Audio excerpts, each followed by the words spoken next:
Hi everyone. So for those of you who don't personally know me, I'm Sonnet. So I'm a rising sophomore from Troy High School, which is in Michigan, and I'm the design and strategy lead for my robotics team, which means I sort of like oversee like the whole strategy of the robot. I teach new people that join our team design, and I work a lot with CAD. So that's why I decided to host this CAD bootcamp. It's a really great skill for a lot of things. You can do a lot with CAD. Even in my free time, I love prototyping in CAD. So I just wanted to bring you this boot camp. So for those of you who are not talking, can you please mute yourself just so it doesn't cause any disturbances? Okay, so this is session one. So I'm going to start with the agenda. Really quick, we're just going to do 4 quick things today. We're going to do a quick class overview. We're going to talk a little bit about CAD, and we're going to introduce you to the concepts of computer-aided design. And then we're going to look at the layout of Autodesk, and we're going to create our first part if we have time. So I'm just going to start with a class overview. So the rules are really simple. Just be respectful, don't be rude or anything, and obviously watch your language and make sure that you're respecting everyone's time. So this is sort of the tentative schedule for these 2 weeks. So for the first week, we're going to focus on learning Autodesk. So the first day, we're going to do intro to Autodesk. The second day, we're going to create parts. And then on the third day, we're going to dive deeper into parts and maybe do a little, some stuff that's more complicated, maybe like freeform modeling. And then we're going to go into assemblies and drawings on the fourth day. And then on the fifth day, we're going to do a like guided practice where we CAD something together and just test the concepts that we've learned over this camp. Again, if you are not talking, please mute yourself. So for week 2, it's going to be a lot different than week 1. So week 1, it's really class-based. It's going to be a lot of lecture. For week 2, we're going to have workshops. So for the 5 days of camp, because this camp runs Monday to Friday for 2 weeks, for the second week, you're just going to spend the entire time working on your personal project. So you can either choose to attend, and no hard feelings if you don't, but I do expect you to commit at least 1 hour every day on the second week to creating your project. And then on Friday, we're going to all come together and present our projects. So this class does accumulate into a project. So this project is mandatory for everyone who's attending. And on week 2, obviously we don't want all of you guys to just sit here. So if there's like specific concepts that you guys need help on, I'll be here for like help.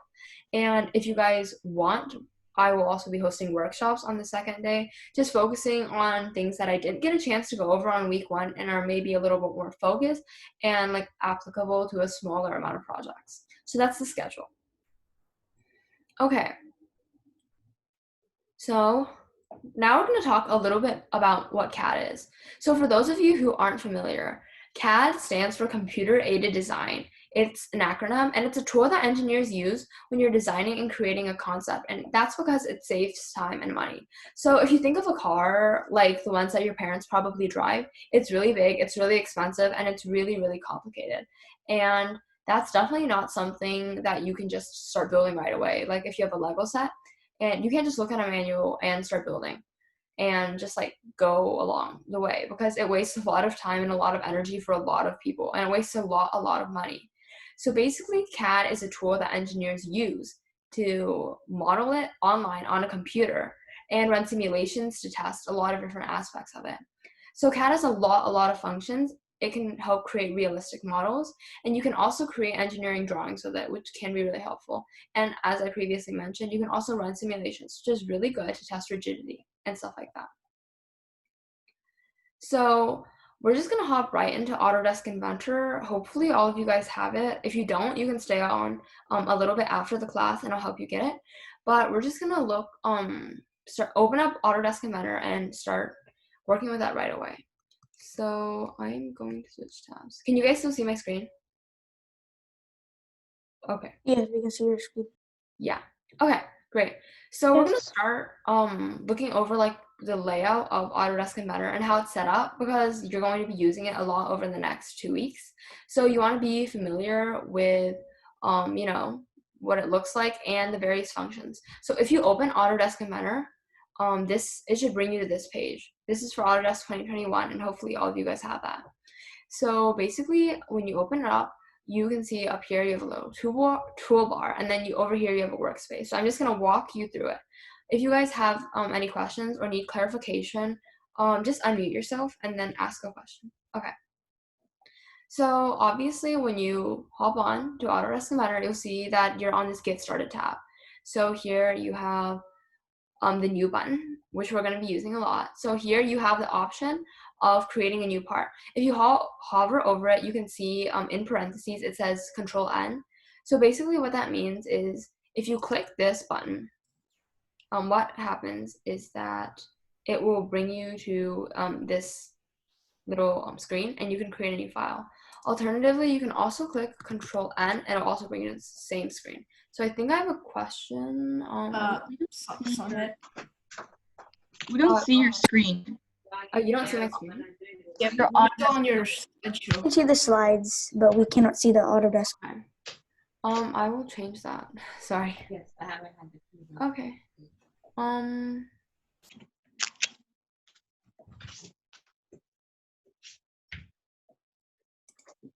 Can you guys see my screen now?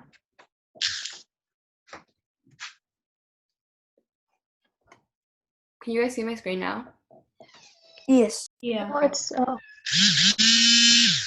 Yeah, again, if you're not talking, could you please mute yourself?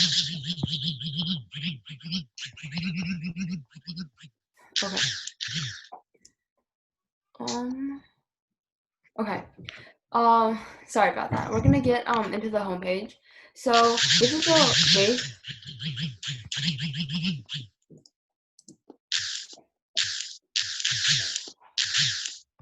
Okay. Justin, can you mute yourself? Oh, my bad. Yeah, okay. So now we're gonna get into the workspace and homepage of Autodesk Inventor. So this is what it looks like. I'm just gonna try to fly through that because we are a little bit behind. So up here, this is the new button. So this is what you click when you want to create a new project. So when you want to create a new part, assembly, drawing, or presentation, there's a couple of ways. So the first way is you can click this, and then it'll bring you to this screen where you can select what you want to start. Whether it be a part, assembly, drawing, presentation, what type of part, what type of assembly, what type of drawing, or what type of presentation. So that's one way. The second way is you can click this little down arrow back here, and then you can click this. It brings you to the same screen. Alternatively, if you hover over it, you can see that there's a little Control N in parentheses next to it. What that means is that there's a keyboard shortcut for this button. So there are a couple of commonly used functions that Autodesk has predefined shortcuts for. So instead of clicking that button, if you think it's too much work, you can also click Control N on your laptop and it'll bring you to the same screen. What I usually use and what a lot of people use is you can just use this part over here just because it's bigger and it's a lot easier to navigate to. So that's the new button. Something else that you'll commonly use in Inventor is this open function. So if you click this button, it will bring you to your files. And here you can see I already have a lot of CAD files that I already have. For you, it might be a little bit more empty than this, but basically you can click one of these and then you can click open if you want to. So that's how you open files that you previously worked on before you close Autodesk Inventor. So that's a way to navigate to your old files and work that you were doing. So these two are like the most important buttons that are on the screen. Obviously new, you can also use these buttons over here. I'm just gonna introduce you guys really quick to a couple other buttons before we move on. So over here, we have recent documents. So this is something that sometimes I'll use too. Because I previously mentioned, you can open old files through Open, but especially when you have a lot of files like this, you have all of these, and then you have folders full of files, it can be really annoying to go in and keep on like running through your file directory and trying to figure out where each file is. So Autodesk has this thing down here where you can look at your recent documents. So as you can see here, I only have one recent document because I recently just installed 2021, so I haven't used it a ton. But I'm just going to walk you through this really quick. So if you recently have created a new part or a new file or just like a new document in Autodesk, it will show up in here, especially if you've recently worked on it. So if you recently created or worked on something, it'll show up down here on the unpinned files. So usually what this would look like is there would be a lot of unpinned files and you could scroll for a long time. So Inventor also allows you to do something called pin. So if there's like 5 files that you're always working on for like 2 weeks, what you might want to do is pin it. So just click here to pin, and then it'll pin the file up here. So if there's a lot of files down here, you can easily navigate to it. I do use the pin function rather frequently when I'm doing some more long-term projects, so it's definitely something that you guys should keep in mind. Over here, you can also filter the type of files that you want displayed here and figure out how you want it to be sorted by. So by default, all files that are from Autodesk Inventor will show up here, and the recently opened ones will show up at the top. But you can also change this a little bit. You can change the file types that you want displayed and how you want the file sorted by. So now that you guys have an idea of like sort of how this home screen works, I just want to mention one quick other thing. For a lot of these things, if you hover over them in Inventor, it will just like tell you what it is. So like, for example, if you hover over the assembly button like I am now, you can see that it just says new assembly. If you hover over the open button, you can also see that there's another keyboard shortcut. There's Control O, and you can tell that it's a keyboard shortcut because there's like a little parentheses next to it. But for some other like less used functions, like for example, open samples, you'll see that it doesn't have a keyboard shortcut.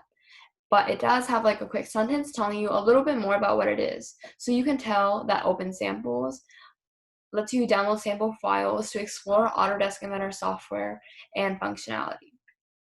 So the whole basis of Autodesk Inventor is creating custom parts. So I'm going to show you something that I created with Autodesk Inventor so you can sort of get an idea of what Inventor can create. So if can you guys see my screen? Okay, I'm going to assume you guys can. So here, Yes. this is something, that I created with Autodesk Inventor. You can see it's actually reasonably complicated, and it's definitely not something that you could have just imagined off the top of your head. It's not as simple as like Legos, so you can't just build it.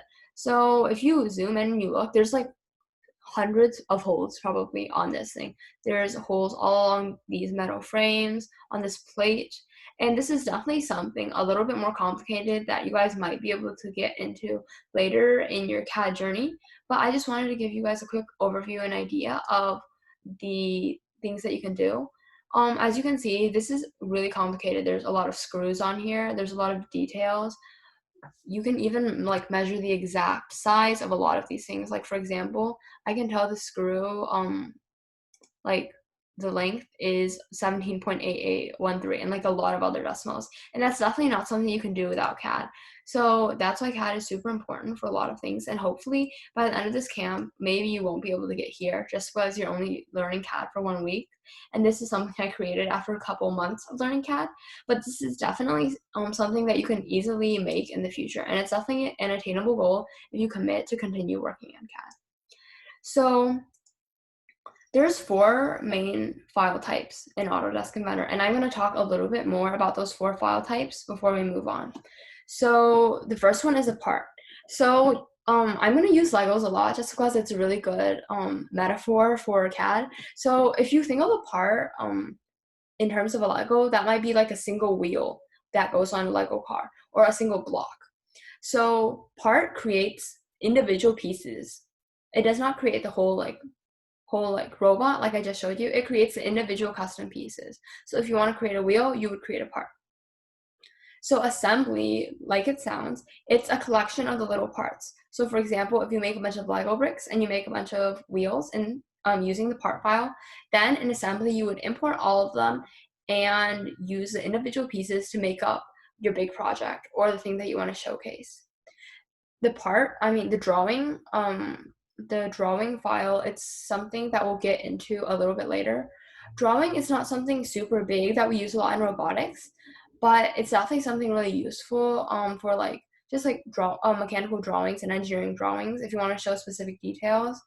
And it's also a lot easier to send and share with other people compared to something like a CAD file. So drawings are pretty useful. I'll probably go into that a little bit in the second week if you guys are more interested, because it's not an essential function of CAD, and it's definitely not something that you have to understand.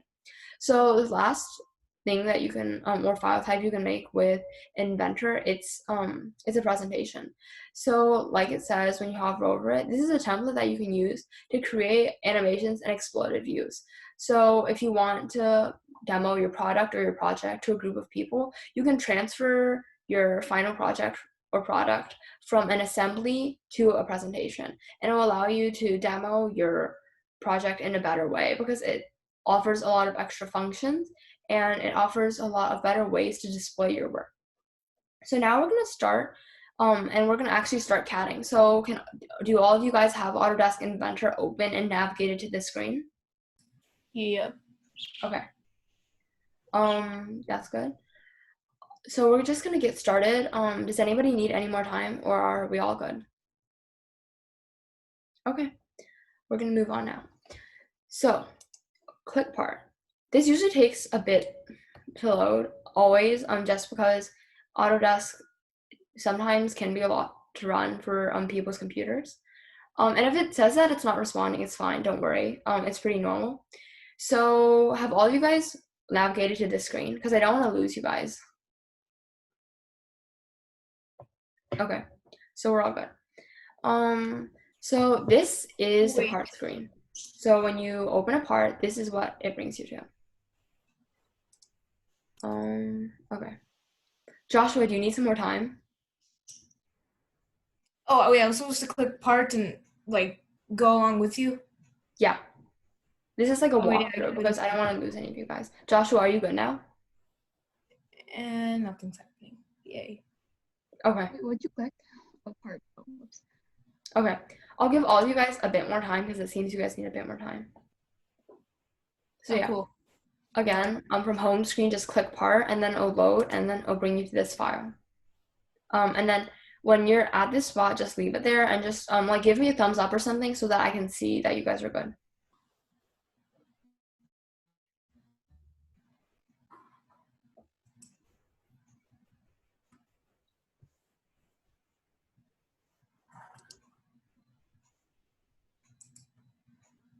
Again, if any of you guys had any previous problems with downloading Autodesk and you need to stay after, that's totally fine.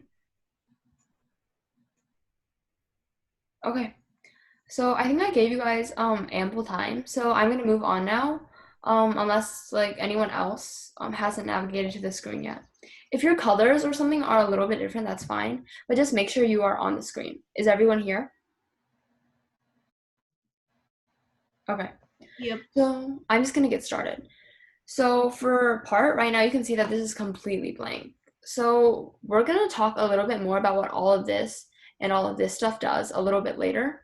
But for now, I'm just gonna glaze over it because it's not something you guys need to worry about at the moment, okay? If your Autodesk is still downloading or you don't have it yet, it's fine. I can catch you up later after class if you have to, if it's needed. Okay, so for those of you who have gotten here, go ahead and click Start 2D Sketch. For now, we're not going to go over any of this. Again, we'll dive into this stuff tomorrow. Just click Start 2D Sketch. When you click Start 2D Sketch, it should bring you to these three planes. So you'll see the XY plane, the YZ plane, and the XZ plane. So is everyone here? Yep. Okay. So everyone click the XY plane. You will later learn about the other planes. You really can click any of them, but for orientation purposes, click the XY plane. That's the plane that we most commonly use. So after you click that, it should bring you to this little coordinate grid. Can you guys see this? Yes. Okay. So what we're gonna do now is we're gonna start actually drawing. So I'm gonna walk you through this part really quick, just because we're a little short on time. So here, this is a huge Create tab. This is part of the sketch. For our purposes, we'll only go through the sketch tab because that's really all you really need to know at the moment. Later, when you get more well-versed in Autodesk Inventor and you understand a little bit more, we can go over the other tabs like 3D Model, Annotate, Inspect, Tools, whatever. But for now, we're just gonna stick with this. So this is basically what you use 90% of the time when you're making a part in Autodesk Inventor. So in this create section, you'll see you have all these options. So I'm not going to walk through every single one of them because they're pretty self-explanatory. But again, if you hover over it, it'll tell you what it does. For example, you can see that line, it creates lines and arcs. And if you click L, because you can see it shows you that there's a little shortcut. If you click L, what's going to happen is, okay. If you click L, you will be able to draw a line. So you guys can just sort of test it out. you guys should be able to like draw a line, a 2-point line, right? You can define the length you want the line to be, 75 inches maybe. And then I'll just lock that into place. So something that you need to note is after you're done doing one line, it'll just keep on letting you draw lines like this until you hit escape. So once you're done using the line function and you want to move on to something else, definitely click escape. So can all of you guys try to create like a little triangle just using the line function? And then when you're done, just send it in the chat and let me know. So everybody try to make a triangle. It doesn't matter like what it looks like, just a triangle. So when you're done, let me know in the chat. Oh wow, it can't. Wait, no, never mind. Okay. To answer Umair's question, you can do 2D and 3D things in CAD. Obviously, the robot that I just showed you guys, it was 3D. But to make something 3D in CAD, you have to start from 2D. I'll go into that a little bit tomorrow. But again, has everyone done the triangle? I know a couple of you guys. How do I go back? Like, if I mess something up? Okay. Yeah, I'll talk about that. So basically, for Autodesk Inventor, there's two ways. Well, there's a couple of ways you can do things. So if you screw up, the first thing you can do is click Control-Z. Obviously, that'll just undo your work. And then if you want to redo what you just did, just click Control-Y.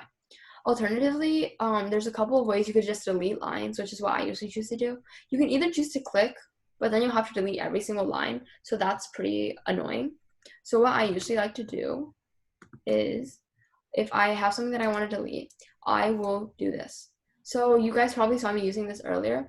If you drag from bottom corner, bottom right to upper left, it will show you a green box. So that means that everything in that box, even if you're just touching it a little bit, like you can see for the upper line, I'm just touching it a little bit, it'll still get selected. If you drag from the top right to the bottom, top left to the bottom right, you're gonna have a red box. So what that means is you have to, if you want to delete it or select it, you have to have the entire thing in the line. So what I mean by that is for this, the red box, you saw that this entire line was inside the red box. That means it got selected. But in the red box, I only had part of the bottom line. So the bottom line didn't get selected. But if I had the green box, even though the top line is only a little bit in and the bottom line is also only a little bit in, they both get selected. Do you guys understand the difference between? Okay. So that's usually how I delete lines if I mess up in Inventor. So again, is everyone here at the triangle? Try not to draw on my screen. Okay. Is everyone here? Yep. Okay. So I'm gonna move on now. I feel like this was pretty self-explanatory. So something that you might notice is unless you put in a number when you were drawing lines, like when you were here, like unless you put in like 0.7, basically, your triangle should probably look like this. So here, you can tell that this triangle can get like really small, really big. It can like move around a lot. And that's because you don't have any dimensions on it. So dimensions, it's when you define a parameter for something. For example, if I want this to be 7 inches, how do I tell Autodesk that I want it to be 7 inches? Well, this is where I use the dimension tool. So if you click this dimension tool, you'll see. So when you click this, what happens if you're selecting the dimension tool is because it's the diagonal line, you can start defining the various parameters and sizes. So something you have to be careful of is because this is a diagonal line, you can tell that what I'm defining here, it's not the actual length of the line. So it's not the actual length of the line, but it's the horizontal length. So I'm just going to show you with these sticky notes. These sticky notes. So basically what's happening is because it's slanted, Autodesk, it's not defining the length of the line, like how long it is. It's defining the horizontal gap from here to here. So Autodesk is defining like this and not the actual length of the line. So that's something you have to keep an eye out for when you're defining diagonal lines. So you can see that it's defining the horizontal. So what you want to do in this case to make sure that you don't want to screw anything up, you just need to click this line again, and then you'll see that it's defining the actual length of the line, which is what we want. So if I want this to be 1 inch, then you just click 1 because the default size for Autodesk is inches. So you just click 1, and then you'll see that you have to find the length of this line to be 1 inch. Has everyone figured out how to use the dimension tool? Do you guys get what I'm saying? Sort of. How do I change like? Oh, okay, I got it. So like if I want to do 6 inches. Yeah. So again, shortcut for dimension, it's D. You can tell from the hovering. So dimension, if you want to delete a dimension, it gets a little bit more tricky. So I'm just going to show you. So again, this is a diagonal line. So this is the horizontal distance between the 2 points. That's not what I want. So I'm just going to show you over here. So this, again, I clicked it again. So I want this to be 1 inch, right? But what if I accidentally typed 1 inch and I actually want it to be 1.5 inch? So if the dimension tool is still selected, like when you leave, you can tell that there's still a blue box, and you can just click this and click 1.5, right? But if you accidentally unselected it, you'll notice that when I click this, okay, let me actually unselect this. So if you unselect it, you'll see that when you click the dimension, it won't. You're not gonna be able to change it. I have a question. Okay. Yeah, so basically, when you change the length, it basically automatically changes the length without you making the line bigger. Yeah.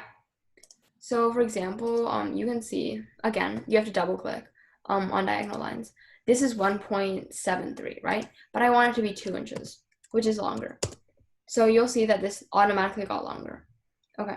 If you want to delete a dimension, again, you have to remember to press the escape button. For Autodesk, after you use one of these buttons, you have to make sure that you click escape to navigate out of it. Otherwise, it's going to cause you a lot of problems. So do you guys get how to use the dimension tool? I'm going to go over it one more time, just for clarification. Okay. So for the dimension tool, you click this, right? And then you click a line. For diagonal lines, you have to click twice, because otherwise it'll be measuring something that you don't want to measure. It'll be measuring the horizontal distance between 2 points and not the actual length of the line. So once you click that, you are able to define the dimension. The default is in inches. So I might want to change this to 1.5. I'll make this automatically shorter. But if I accidentally mess up, what I have to do, and I define the wrong dimension, what I have to do is I have to click the dimension button again. If I navigated out of it, if I hit escape, I have to click the dimension button again and click this, and then it'll let me change it to 1.75. If you want to delete a dimension, like you don't want this to be defined, then what you have to do is you have to click the escape button and make sure this is not selected, and just click this, select it, and click delete. Pretty self-explanatory. Do you guys get how the dimension tool works now? My Autodesk Inventor is like, not the dimensions when I double click the line.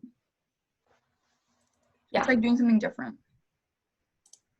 Okay. I'll talk to you a little bit after class, but as long as it's not causing you any problems. Yeah, guys, please don't draw on my screen. Okay. So that's the dimension tool in short. If you guys get what's happening. Okay. So you can just choose dimensions like that. I'm just going to delete all of this. Again, remember the green box and the blue box that I showed you. So just drag, select all of this, and I'm just going to delete all of it. So now what I want you guys to do is just play around. There's a lot of different tools you can have in Inventor. Like for example, I'm just going to demo here. I have 2 lines. You can also use dimension to not like define just length, but angle. So if I want this to be a 45-degree angle, I can do that with dimension. So there's a lot of applications for what you can use dimension for, and it's definitely a very important concept that you guys have to understand. Okay, so you guys can just play around. There's a couple of other shapes. Like if you click here, you can see that there's rectangles. You can make polygons. You can make slots. You can make circles. You can make ellipses. You can make like crazy equation curves, and you can make arcs. So what I want you guys to do is just sort of play around, explore the different shapes that Autodesk Inventor has, and then try to use the dimension tool and define some of them. So maybe you want this rectangle to be 1 inch. Maybe you want this circle to have a 1 inch diameter. So everyone just sort of play around and explore, and then if you have any questions, just let me know. It's normal to have a lot of problems in the earlier stages of learning Autodesk, because you have to get used to a lot of things that Autodesk does. But once you get more practice, it'll get better. So everyone just sort of, explore and see what shapes you can make. Yes. Okay. So while some of you guys are playing around, I will continue to explain dimensions if it wasn't very clear. Okay. So if you click the dimension tool, dimension allows you to define a dimension in a 2D or 3D sketch. So it controls the size of a part. So basically, dimension tool, if you click this, you there should be a little blue box highlighting the dimension. And you click this, you'll be able to define dimensions like that. So for example, if I click the dimension tool and I click this, I can make this 1/2 inch if I wanted to. And then you just click enter after you're done. If I finish dimensioning something and I'm like done dimensioning, like I don't want to put any more size constraints on my rectangle, you have to remember to click escape. Escape is like a really, really big thing that you guys have to remember to create. So yeah, definitely remember to click escape. For dimension, if you want to edit the dimension, you just double click, then you can change this to 5 inches. And you can see it's a lot longer. I can change this back to 1 inch if I want, and then I'm just right back to where I used to be. So basically, the bottom line is, when you're using dimension, after you're done defining a size, you have to remember to click escape. Because if you don't remember to click escape, it's going to make the rest of your CADing a lot harder. So just remember to click escape. But in short, dimension just sort of defines tools in like a really easy way. Does that clarify it a little bit more? Yeah. Okay, good. Yeah, it does.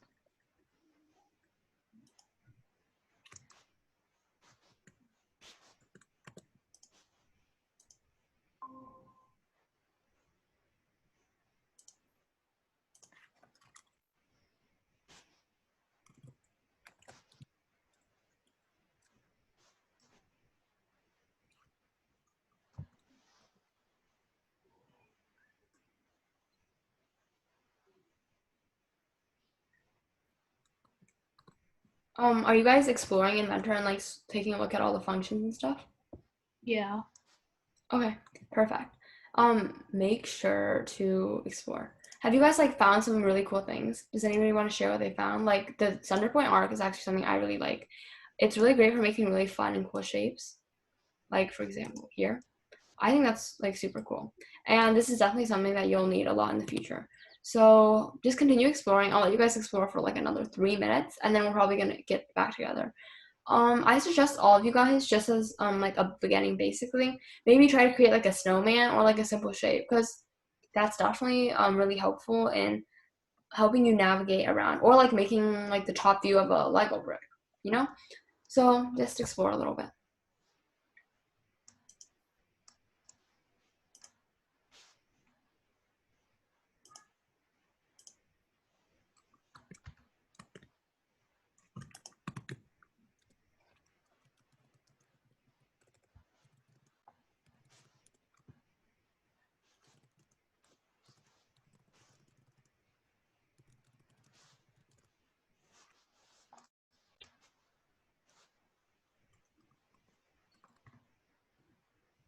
Okay, so how is everyone doing?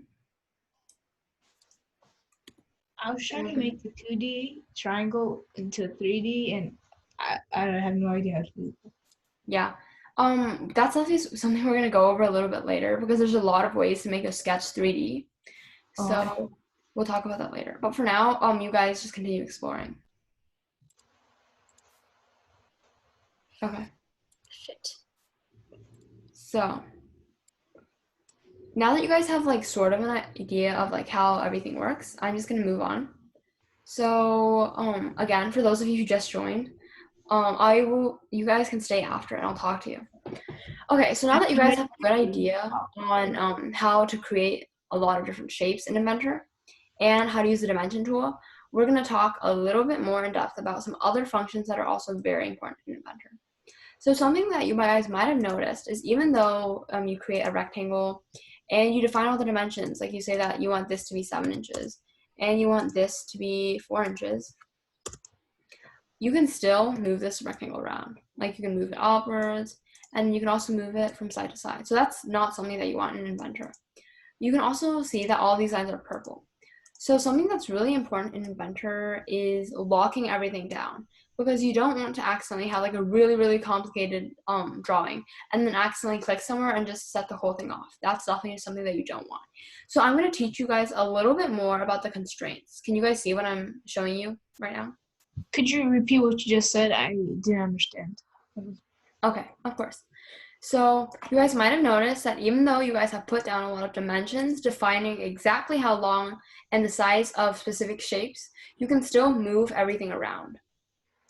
which is definitely not something that you want in Autodesk Inventor, because especially when you're making extremely complex and complicated parts, you don't want your shapes to be able to easily move. So now I'm going to introduce you guys to something called constraints. So this is a constraints area. There's a lot of different constraints that you can create. And just to demonstrate all of the constraints, because there are a lot of them, I'm going to show you how to build a snowman. Okay, because snowman uses a lot of different parts and a lot of different constraints, so it's easy to explain. Most of these constraints are self-explanatory. Again, for Autodesk, it's really helpful because if you just hover over it, it'll tell you most of the things that you need to know. But yeah, I'm just going to create a quick snowman. So if you click circle, the shortcut for circle is Control-Shift-C, if any of you guys are interested.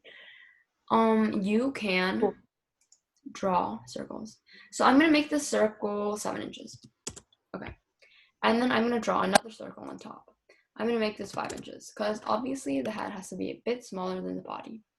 Right now you can notice that I can move this circle basically anywhere, and that's not good because I don't want my snowman to be able to move everywhere. So for this case, what I'm going to do,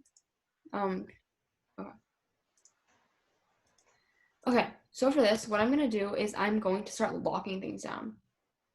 So the first thing I want to do is make sure that this is centered on the origin. So it's centered exactly right on the origin. So it's centered directly on the origin so that I won't be able to move around. So what I would use for this is called the coincident constraint. It's this one right here. It's in the upper left corner of this. So what the coincident constraint does is it constrains points to other geometries in 2D sketches. So basically what it means is if you have this point here and this point here, the coincident constraint will make them stay together. Similarly, if you had a line and a point, it'll make them stay together. That's what I want in this case. So I'm going to click the coincident constraint and click the center point for the circle and the origin because that's what I want, right? Okay, if you did that and it worked, you'll notice that this circle is now black. It is no longer purple. As you can see, the purple circles can move around, but it's black. So what that means is I can't move it at all. Like if I drag it, it won't move. And I can't make it larger or smaller. It just won't move at all. So is everyone here? So if I wanted to move it around or if I wanted to change it, how would I do that? I will go over that later. But is everyone here at this spot? No. Okay, I'll show you guys that again. If you guys did not understand what happened. Okay, so you can see at this point, my circle is still, like, it's moving around. I have a dimension on it. I said it would be 7 inches, but I can't actually, it's not locked into place. So I'm going to show you guys once more how to do it. The coincident constraint, again, it constrains two geometries to each other. It constrains like a point to a line or a point to a point or a point to the curve. So what I'm going to do is I'm going to click this coincident constraint. And because I want to lock this circle onto the origin, I'm going to click this point, the center of the circle, and the origin. So what it's going to do is that it's going to lock them together. So after you lock them together, it can't move anymore. And I cannot drag it around. Can you guys see this? Can you guys do that? I accidentally exited out of Autodesk, so give me a second. Okay, yeah. To answer what you guys said in the chat, this constraint is called the coincident constraint. Coincident. So in a lot of like colloquial English, when you're just talking, coincident has a different meaning. But in this case, the coincident constraint, it's when you're locking two geometries together. So again, if you hover over this, you guys can see it will tell you the name of the constraint and what it does. So is everyone here at the circle? Say I wanted to like delete the entire thing I was doing. How would I do that? Like start. We're gonna go over that a little bit later. Okay. Okay. But for right now, let's just focus on like the actual guided practice. So is everyone here? Okay. So for those of you who cannot lock it to origin, what you guys probably did is a lot of you guys probably copied me and did this, where you selected it and then you click delete. So what that does is when you open Autodesk Inventor by default, there's the center point, but if you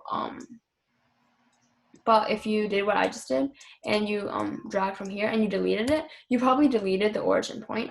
So in that case, what you want to do is just start a new part. So just X out and then navigate back in. Or you can create a new point, like I just did. Lock it to the origin and just lock it there. And it'll just serve as an origin point just fine. But for you guys, the easiest thing would probably just be to close out of the part, don't save it, and then just start a new part. But yes, again, create a circle and then lock it to the origin. 7 inches. Okay, it's black, you can't move it. So now I'm going to move on to creating the body of the snowman. So if you click up here, just click circle again. You can just define another circle. Maybe I want this to actually be 4 inches this time. I don't actually want it to be that big. So again, you can see, even though there's a dimension, you can still move it around everywhere, right? That's not something you want. You want it to be locked in place. So if you think about real life, when you have a snowman and you have 2 snowballs, what do you want them to do with each other? You want them to touch, right? But you don't want them to like go into each other. You just want them to stack on top of each other like this, right? So in this case, what you would do is do a tangent constraint. So this tangent constraint, it makes, it will allow like a circle and a line, or a circle and a circle to always touch but never intersect each other. That's what you want for this. So in this case, what you do is you click this and you click this and you make them touch like this. So even after you do that, you'll notice that the circle, it can still move around. It can like still do that, which is not something you want. So then you would use what we learned earlier, the dimension. So what you would do is you would click these 2 points, right? And you'll see right here that the horizontal distance is 3 inches, 3.6 inches. But you don't want it to be 3.6 inches. You want it to be 0 inches, because they should be, the 2 center points should be right on top of each other, because there's 2 circles. You don't want them to be like this. So then what you would do is you click this and you define this to be 0 inches. And then like that, you would have 2 circles stacked on top of each other like a snowman. Does that make sense? Okay. I hope that made sense to all of you guys. Okay, I'm just gonna show you guys how to align it again. So after you tangent constraint the 2 circles, you'll notice that this circle will sort of revolve around this one. But for snowman, you can't have the top move around. So what you're going to do is you're going to use the dimension constraint that I told you guys about earlier, okay? You're going to click this point over here, and you're going to click this point over here. And then you'll notice that there is about 1.7 inches. But you want that to be 0. So then you just dimension the 2 points to have 0 inches in between them, okay? Like that. And then you're there. Does that make sense? Again, if you need any specific help, I will be here after the lesson to help you continue going through this. But that's just an introduction to the dimension constraint. So there's a lot of other ones that I'm going to quickly demo to you guys over there, because not all of them apply. So for example, if you have 2 lines, one like this and one like this, and you want them to be perpendicular to each other, what you can do is use the perpendicular constraint. So you use this and you just click the 2 lines, and then they'll be perpendicular.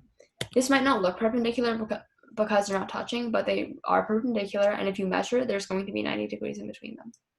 Another constraint that we use a lot is the equal constraint. So this is the equal constraint. What it does is it makes the 2 lines equal. So if you click these 2 lines, you'll see that they are now equal in length. So if you change the length of one line and you make this longer, okay. Like if you make the length of this line longer, you make this 6 inches. Since they're equal, this one will grow at the same time.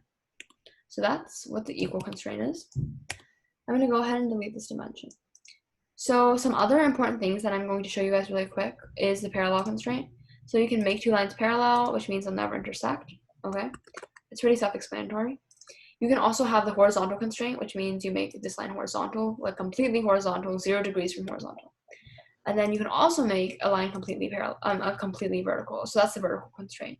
Again, if I'm going through this too fast for you guys to keep up, you guys can just hover over it, and I'll tell you guys exactly what the constraint does. It's pretty self-explanatory, and I'm not going to spend a long time on it because we are running a bit behind, but those are the constraints. So it is already 53, so we're 53 minutes into the lesson, so we only have a couple more minutes. Yeah, there are a lot of types of constraints to answer the person in the chat. Okay, so now you guys should have a pretty good grasp of creating different shapes. You can select these, using the dimension tool and using constraints. You guys should also have a pretty good idea of the homepage layout of Autodesk Inventor. That's basically all we're gonna go for today. If you guys need help, just stay on after, and I'd be happy to help out. But right before everyone leaves, I'm going to show you guys 3 last things that I didn't introduce earlier. So I did introduce the constraints, and I did, sorry, I thought I was going to sneeze. I didn't introduce the constraints, and then I introduced the create, but you guys probably focused on the shapes. So something else that you can that's really cool that you can create in this, in Sketches is text. So here you can see text, right? So basically what you can do is you can just type on your keyboard. That's what I want, right? You can change the type of text you want, the size, if you want it bold, underline, strike through. There's a lot of different ways you can customize. Click OK. And then what you'll see here is you'll see the text that you just created. So this is really cool, and it's an awesome function for Inventor just because just imagine if you had to actually use a line and construct the H and the A and the S and the D and the F, that'd be a nightmare and it'd take a long time. So the text is also a really cool function that you can use if you want to write something on something you're creating. Like for example, if you want to make a license plate, text is something that you'll use a lot. So in short, yeah, that's basically it for today's lesson. To reiterate, we have the create section where you can make really cool things like text or a bunch of other shapes that you can customize. You have shortcuts that you can use, and you can find out if you hover over the functions, you'll see that, oh, the line has the L shortcut, or the dimension tool has the D shortcut. And you also found out how to constrain different shapes. So when you constrain shapes to each other, like if you make 2 circles touch, or you make 2 lines perpendicular to each other, it's the constraint that you're making in between them. It's called a relationship. It's the way that these 2 shapes are related in Autodesk Inventor. That's something to keep in mind for later lessons, and it's a concept that we will be going over later in more detail. But that's it for today's lesson. I hope you guys actually learned how to use these tools and the constraint. And yeah, that's all for today. Make sure to come tomorrow. Try not to be late, and then we can go over more material. But yeah. You guys are free to leave now, and I'll see you tomorrow. If you guys need any help, though, do stay, and I will help any individual questions.